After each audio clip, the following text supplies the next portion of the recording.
নমস্কার বন্ধুরা, আপনারা দেখছেন নিউজ নদিয়া ইউটিউব চ্যানেল। যত তাড়াতাড়ি মমতা ব্যানার্জি ভালো পদত্যাগ করুন, না হলে তিনি কোথায় যাবেন? হতে পারে একটা জায়গা তার জন্য আছে। মমতা ব্যানার্জি যেটা চাইতেন, জয় বাংলা বলতেন, আগে তার বাংলাদেশে জায়গা ছিল না। এখন জামাতরা কিন্তু ক্ষমতা দখল করেছে, এখানে তিনি মদত দিতেন। তাই দিদিকে ওখানকার প্রধানমন্ত্রী ইউনিস পারবে না, দিদি পারবে প্রধানমন্ত্রী হতে, তার স্বপ্ন পূরণ হবে। আমরা দেখতে চাই যে পশ্চিম বাংলার মুখ্যমন্ত্রী বাংলাদেশের প্রধানমন্ত্রী হন। এদেশে আর তার জায়গা নাই। কিছুদিন আগে গান শুনেছিলাম না, একেবারে মানাইছে না রে ও দিদি, তুই কি জানো গানটা? চলে যা বাংলাদেশে, চলে যা। একেবারে মানাইছে না রে, সত্যি সত্যি মানাইছে না। বাংলার জনগণের ভাষা তাই আছে, তাই আর তার জন্য এই জনতা দাবি করছে যে দাবি এক, দফা এক, মুখ্যমন্ত্রী পদত্যাগ। তাই যত দেরি করবেন মুখ্যমন্ত্রী মমতা ব্যানার্জি, সারা বাংলা জুড়ে এই আবহ তৈরি হবে।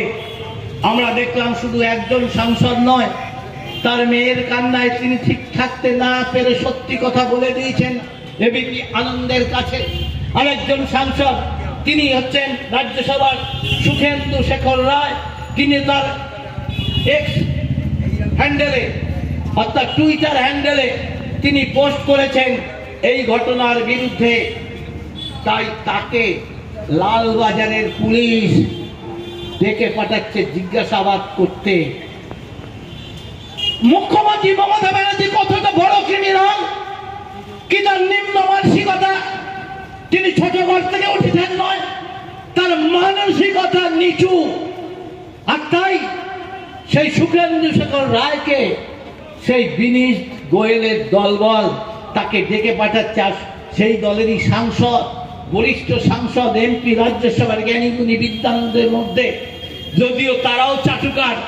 এতদিন তিনি চাটুকার বৃত্তি করছিলেন, এখন হয়তো কোনো স্বার্থে ঘা লেগেছে। তৃণমূল যে পচে গেছে তারাও জানতেন। মমতা ব্যানার্জির মতো মিথ্যাবাদী নাটুকেপনার নেত্রী বাংলা কেন ভারতবর্ষে, বিশ্বে নেই, তিনিও জানতেন।